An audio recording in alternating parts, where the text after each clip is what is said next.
Hello students. Today we are going to discuss about the second and last part of the fourth chapter, that is a truly beautiful mind. So let's start. While Einstein was solving the most difficult problems in physics, his private life was unraveling. While Einstein was solving the most difficult problems in physics, जब Einstein physics के सबसे मुश्किल जो problems थे उनको solve कर रहे थे, his private life was unravelling. Unravelling मतलब कि मुसीबत शुरू हो जाना, मुसीबत आने लगना, परेशानी शुरू हो जाना. तो उनकी जो निजी ज़िंदगी थी, प्राइवेट लाइफ मीन्स उनकी जो निजी ज़िंदगी थी, उसमें परेशानियां आना शुरू हो गई. Albert had wanted to marry Mileva right after finishing his studies. Albert Mileva से शादी करना चाहते थे, और ये शादी वो कब करना चाहते थे? Right after finishing his studies, अपनी स्टडीज़ को ख़त्म करने के ठीक तुरंत बाद वो मिलेवा से शादी करना चाहते थे. But his mother was against it, लेकिन उनकी माँ इसके विरुद्ध थी. अगेंस्ट मीन्स अपोज कर रही थी, विरुद्ध थी.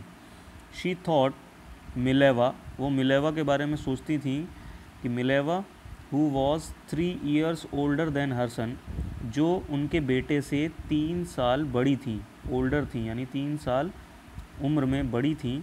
Was too old for him, वो उनके लिए बहुत ज़्यादा बड़ी हैं या बहुत ज़्यादा बूढ़ी हैं, यानी 3 साल की एज ही उनकी ज़्यादा थी. अल्बर्ट की और मिलेवा की जो एज डिफरेंस था उसमें मिलेवा 3 साल बड़ी थी, इसलिए उसकी माँ सोचती थी कि वो उनसे उम्र में बहुत बड़ी हैं.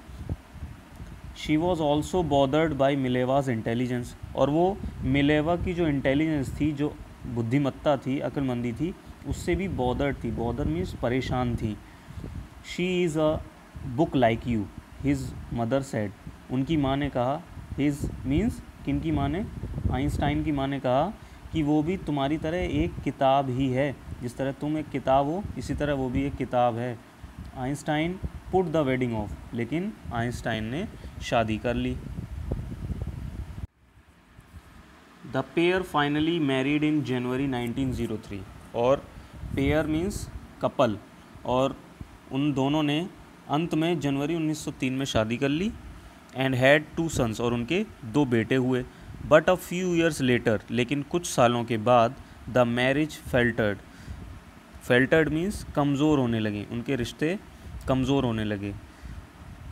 मिलेवा मीन वाइल, मिलेवा इसी बीच, was losing her intellectual ambition, Mileva इसी बीच अपना जो बातचीत करने का जो उनका अंदाज़ था, जो एम्बिशन था, मतलब इंटेलेक्चुअल एम्बिशन का मतलब उनका जो मोटिव था, जो उनका एम था, उसको भूलने लगी, उसको खोने लगी. And become an unhappy housewife, और वो एक दुखी गृहिणी बन गई, वो एक अनहैप्पी हाउसवाइफ बन गई, जैसे यूजुअली आपको देखने को मिलती हैं. After years of constant fighting, और बहुत साल, कॉन्स्टेंट मीन्स लगातार, कंटिन्यूसली, फाइटिंग मीन्स लड़ने के बाद, द कपल फाइनली डाइवोर्स्ड इन 1919. ये दोनों, इन दोनों का डाइवोर्स हो गया, इन दोनों का तलाक हो गया. कब हुआ? 1919, सन 1919 में. Einstein married his cousin Elsa the same year, और द सेम ईयर मीन्स 1919 में ही जैसे ही आइंस्टाइन का डाइवोर्स हुआ, उन्होंने तुरंत ही अपने कज़न एल्सा से शादी कर ली. Einstein's new personal chapter coincided with his rise to world fame, और आइंस्टाइन का जो ये पर्सनल चैप्टर था, यानी जो उनकी दूसरी शादी थी, कोइंसाइडेड, कोइंसाइडेड मीन्स इसी तरह से बराबर, एक जैसी ही ख्याति पा रहे थे, with his rise to world fame, जिस तरह से दुनिया में उनको फेम मिल रहा था, जिस तरह से दुनिया में उनको प्रसिद्धि मिल रही थी, इसी तरह से, इसी समान, कोइंसाइडेड मीन्स इसी के समान उनका ये पर्सनल चैप्टर भी शुरू हो गया, यानी उनका जो शादी उन्होंने दूसरी करी थी, वो ज़िंदगी भी उनकी इसी तरह से शुरू हुई. इन 1915 he had published his journal theory of relativity, और सन 1915 में उन्होंने रिलेटिविटी पर एक अपनी जर्नल थ्योरी पब्लिश की, which provided a new interpretation of gravity, जिसने ग्रेविटी यानी गुरुत्वाकर्षण की एक नई इंटरप्रिटेशन दी। इंटरप्रिटेशन मीन्स एक्सप्लेनेशन, व्याख्या दी। जिस थ्योरी को उन्होंने 1915 में पब्लिश किया, रिलेटिविटी की जो जनरल थ्योरी दी, उसके हिसाब से उन्होंने गुरुत्वाकर्षण का एक नया व्याख्या उन्होंने गुरुत्वाकर्षण की कर दी। An eclipse of the sun in 1919 brought proof that it was accurate. और 1919 में जो an eclipse of sun means सूर्य ग्रहण जब वहाँ पर 1919 में हुआ, उससे ये प्रूफ हो गया, उससे ये साबित हो गया कि उनकी जो ये जनरल थ्योरी ऑफ रिलेटिविटी थी ये बिल्कुल एक्यूरेट थी, ये बिल्कुल ठीक थी। Einstein had correctly calculated in advance the extent to which the light from fixed stars would be deflected through the sun's gravitational field। और आइंस्टाइन ने बिल्कुल सही कैलकुलेट किया था पहले से ही। इन एडवांस मीन्स पहले से ही उन्होंने, आइंस्टाइन ने ये बहुत सही कैलकुलेशन किया था, बिल्कुल सटीक किया था। द एक्सटेंट टू विच, और इसको बहुत बड़े रूप में किया था इस कैलकुलेशन को, which the light from the fixed stars, की जो सितारे हैं, जो स्टार्स हैं, वहाँ से जो रोशनी आती है would be deflected. Deflected means वो परावर्तित होती है, वो टकरा कर वापस जाती है through the sun's gravitational field. Sun के जो ग्रेविटेशनल फील्ड है यानी सूर्य का जो गुरुत्वाकर्षण जो क्षेत्र है, वहाँ से वो जो रोशनी स्टार्स की आती है वो डिफ्लेक्ट हो जाती है। ये उन्होंने थ्योरी बताई। The newspapers proclaimed his work as a scientific revolution. और अखबारों ने उनके इस काम को एक साइंटिफिक मीन्स वैज्ञानिक और रिवॉल्यूशन मीन्स क्रांति, अखबारों ने उनको एक वैज्ञानिक क्रांति के रूप में सराहा या उनकी तारीफ़ की। Einstein received the Nobel prize for physics in 1921। और सन 1921 में आइंस्टाइन को फिज़िक्स के लिए नोबेल प्राइज़ मिला। He has showered with honours and invitations from all over the world and lauded by the press. और उनको पूरी दुनिया से सम्मान मिला और बहुत सारे इन्विटेशंस मिले, उनको न्योता मिले पूरे दुनिया से, and lauded by the press. और अखबार में उनके जो खबरें थीं वो लद गईं। लॉर्डेड मीन्स लद जाना यानी भर जाना पूरी तरह से। When the Nazis came to power in Germany in 1933, जब जर्मनी में सन 1933 में नाज़ियों की जब हुकूमत हुई, नाज़ी लोग जब सत्ता में आए, Einstein emigrated to the United States. तो आइंस्टाइन ने यूनाइटेड स्टेट्स यानी अमेरिका के लिए एमिग्रेट कर लिया, यानी वहाँ के लिए प्रवास किया, वहाँ चले गए। 5 years later, 5 सालों के बाद, the discovery of nuclear fission in Berlin had American physicist in an uproar. 5 साल के बाद जब बर्लिन में एक न्यूक्लियर फिज़न की डिस्कवरी हो गई, यानी परमाणु के क्षेत्र में जब खोज हो गई, उससे अमेरिका के जो फिजिसिस्ट थे, जो अमेरिका के भौतिक विज्ञानी थे, उनमें रोष हो गया, अपरोर हो गया। वो बहुत परेशान हो गए, अपसेट हो गए इस बात को सुनकर कि बर्लिन में न्यूक्लियर फिज़न की डिस्कवरी हो गई है और हम अभी तक ऐसा कुछ नहीं कर पाए हैं। ऐसा सोचकर वो अपसेट हो गए। अप्रोर मीन्स परेशान होना, अपसेट होना।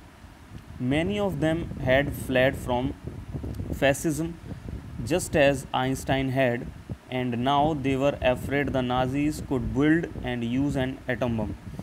उनमें से बहुत सारे वो इस फैसिज्म की वजह से चले गए वहाँ से। फ्लैड मीन्स वहाँ से चले गए। जस्ट एज आइंस्टाइन हैड, और ऐसा ही आइंस्टाइन ने भी किया। And now they were afraid, और अब वो डरे हुए थे। किनसे? नाजियों से डरे हुए थे, क्योंकि द नाजीज़ कुड बिल्ड, कि नाजी अब बना सकते थे, एंड यूज़, और इस्तेमाल कर सकते थे, एन एटॉमिक बम, एक परमाणु बम। यानी वो अब ये इस बात से डर गए थे कि नाजी अब एक एटॉमिक बम बना भी लेंगे और अब उसका इस्तेमाल भी कर लेंगे। At the urging of a colleague, colleague means उनका सहयोगी, और अपने एक सहयोगी के अर्ज करने पर, अर्ज मतलब उनसे आग्रह करने पर, रिक्वेस्ट करने पर, Einstein wrote a letter to the American president Franklin D Roosevelt. उस समय अमेरिका के जो राष्ट्रपति थे फ्रैंकलिन डी रूजवेल्ट, उनको आइंस्टाइन ने एक पत्र लिखा ऑन 2 अगस्त 1939। और वो पत्र कब लिखा? 2 अगस्त सन 1939 को। इन विच ही वार्नड, जिसमें उन्होंने वार्नड मीन्स चेतावनी दी। क्या चेतावनी लिखी थी? A single bomb of this type, इस तरह का सिर्फ एक ही बम, एक्सप्लोडेड इन अ पोर्ट, उसको पोर्ट में क्या करा गया है? एक्सप्लोड कर दिया गया है, पोर्ट में धमाका कर दिया गया है, या धमाका किया, अगर ऐसा किया गया, उन्होंने ये वार्न किया, उनको ये चेतावनी दी, यानी कि अगर पोर्ट में यानी बंदरगाह में अगर ऐसा इस तरह का सिर्फ एक ही बम अगर फोड़ दिया गया, इसी तरह का एक धमाका कर दिया गया, ये अभी चेतावनी वो दे रहे हैं, ऐसा कुछ हुआ नहीं है। तो एक्सप्लोडेड का यहाँ पर मतलब है कि अगर ऐसा हो गया, might very well destroy the whole port together, तो वो इससे डिस्ट्रॉय मीन्स नष्ट कर देगा, होल पोर्ट टुगेदर यानी पूरे का पूरा जो बंदरगाह है उसको एक साथ तबाह कर देगा, with some of the surrounding territory, और उसके आसपास के सराउंडिंग मीन्स उसके आसपास की जितना भी क्षेत्र है, जो टेरिटरी है, उसको भी ख़त्म कर देगा, उसको भी नष्ट कर देगा। His words did not fail to have an effect, और उनके इन शब्दों का डिड नॉट फेल, उनके ये शब्द जो है वो इफ़ेक्ट डालने के लिए, प्रभाव डालने में असमर्थ नहीं हुए, यानी फेल नहीं हुए, यानी उनके इस लेटर लिखने से इसका प्रभाव हुआ। The Americans developed the atomic bomb in a secret project of their own. तो अमेरिकन्स ने इस लेटर के लिखने के बाद अमेरिकन्स ने अपना एक एटॉमिक बम को एक अपने खुद के सीक्रेट प्रोजेक्ट में क्या कर लिया? बना लिया, डेवलप कर लिया, एंड ड्रॉप्ड, और उसको गिरा भी दिया, एंड ड्रॉप्ड इट, इसको गिरा दिया, on the Japanese cities of Hiroshima and Nagasaki in August 1945। और अगस्त 1945 में उन्होंने जापान के 2 शहर हिरोशिमा और नागासाकी में अगस्त 1945 में उसको गिरा भी दिया, जिनमें से एक बॉम्ब का नाम था फैटमैन। फैटमैन नाम का एक एटॉमिक बम जो अमेरिका ने गिराया था, उसमें से एक का नाम था Fat Man. Einstein was deeply shaken by the extent of the destruction, क्योंकि आइंस्टाइन ने ही उनको लेटर दे के चेतावनी दी थी, वार्न किया था, और उस लेटर के बाद ही अमेरिकन्स एटॉमिक बम बना पाए थे। तो इसलिए Einstein was deeply shaken by the extent of the destruction. Destruction means विनाश। तो आइंस्टाइन इस विनाश की जो बहुत बड़ी मात्रा में जो विनाश हुआ था, विनाश का जो विस्तृत रूप था, उसको लेकर बहुत ज़्यादा गंभीर हो गए, बहुत ज़्यादा दुखी हो गए। This time he wrote a public missive to the United Nations. इस बार उन्होंने एक पब्लिक मिसिव लिखा। पब्लिक मिसिव होता है एक लंबा रिटिन वे में एक लेटर लिखा गया है, जिसमें सारी की सारी पब्लिक की जो बातें हैं वो कही जाएं। यानी पहले जो लेटर लिखा था उसमें आइंस्टाइन ने खुद ये बात कही थी, लेकिन इस बार उन्होंने पब्लिक मिसिव लिखा है। पब्लिक मिसिव का मतलब एक ऐसा लंबा सा लेटर, एक बहुत बड़ा लेटर, जिसमें पब्लिक की सारी बातें कही गई हों कि पब्लिक आपसे ये रिक्वेस्ट करना चाह रही है, उसको कहेंगे पब्लिक मिसिव। तो उन्होंने यूनाइटेड नेशंस को एक पब्लिक मिसिव लिखा, यानी पब्लिक की तरफ से एक लंबा सा बड़ा सा लेटर लिखा। इन इट, इसमें he proposed the formation of a world government. इसमें उन्होंने एक प्रपोज्ड मीन्स एक आग्रह किया, प्रपोज़ल दिया, अपना एडवाइस दी कि एक वर्ल्ड गवर्नमेंट बनाई जाए, एक विश्व स्तर की सरकार बनाई जाए। Unlike the letter to Roosevelt को जो उन्होंने लेटर लिखा था उसके जैसा ना होकर, this one made no impact. इस दिस वन मीन्स ये पब्लिक जो मिसिव उन्होंने लिखा था, ये मेड नो इम्पैक्ट, इसका कोई असर नहीं हुआ। यानी रूजवेल्ट को जो उन्होंने लेटर लिखा था, unlike the letter to Roosevelt का मतलब है रूजवेल्ट को जो उन्होंने लेटर लिखा था उस जैसा ये लेटर कोई भी प्रभाव नहीं छोड़ पाया।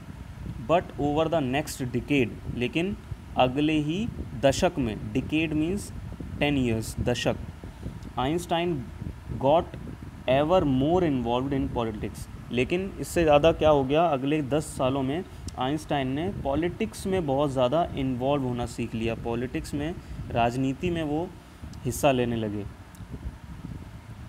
Agitating for an end to the arms buildup and using his popularity to campaign for peace and democracy. और एजिटेटिंग का मतलब वो उत्साहित होकर, उत्तेजित होकर बात करते थे। For an end to the arms buildup, arms means जो हथियार बनाते हैं, आर्म्स बिल्डअप मीन्स हथियार का जो बनाना है, उसकी समाप्ति पर वो उत्तेजित होकर बोलते थे। एंड यूजिंग हिज पॉपुलैरिटी, और उन्होंने अपनी प्रसिद्धि का प्रयोग किया, अपनी प्रसिद्धि को यूज़ किया। To campaign for peace and democracy, यानी शांति और लोकतंत्र के लिए उन्होंने अभियान चलाए, कैंपेन किए या कैंपेनिंग की।